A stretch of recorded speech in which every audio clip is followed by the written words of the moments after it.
শত্রুদের প্রবল বাধা সত্ত্বেও অপ্রতিরোধ্য ইরান পারমাণবিক কার্যক্রম থেকে শুরু করে সামরিক নানা খাতে নিজেদের সক্ষমতা বাড়িয়েই চলেছে।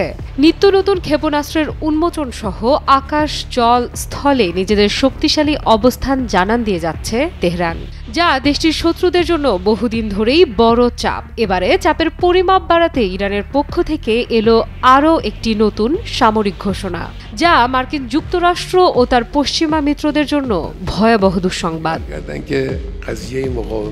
সামরিক ক্ষেত্রে এআই এর ব্যবহার বাড়াবে ইরান। সম্প্রতি এমনটাই জানিয়েছেন ইসলামী বিপ্লবী গার্ড ক্রপস বা আইআরজিসির প্রধান মেজর জেনারেল হোসেন সালামি। তিনি বলেন, ইরান সামরিক ক্ষেত্রে কৃত্রিম বুদ্ধিমত্তার ব্যবহার ব্যাপকভাবে বাড়াবে, তবে এক্ষেত্রেও নৈতিক বিষয়ের প্রতি পূর্ণ মনোযোগ দেয়া হবে।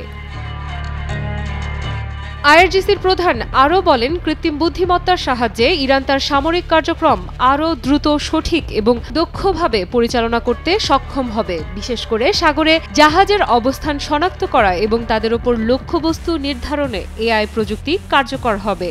সাগরে অনেক সময় জাহাজ তাদের জিপিএস সিস্টেম বন্ধ করে ফেলে। এআই প্রযুক্তি আমাদের সাহায্য করবে সঠিক অবস্থান শনাক্ত করতে, এবং একবার যখন জাহাজের অবস্থান জানা যাবে তখন আমরা সঠিক লক্ষ্যবস্তু নির্ধারণ করতে পারব।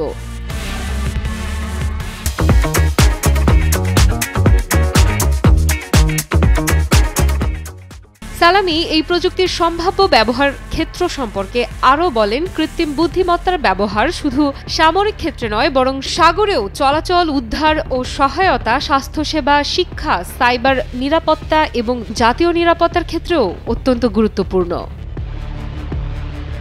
আফরিদা ইফরাত, নিউজ 24।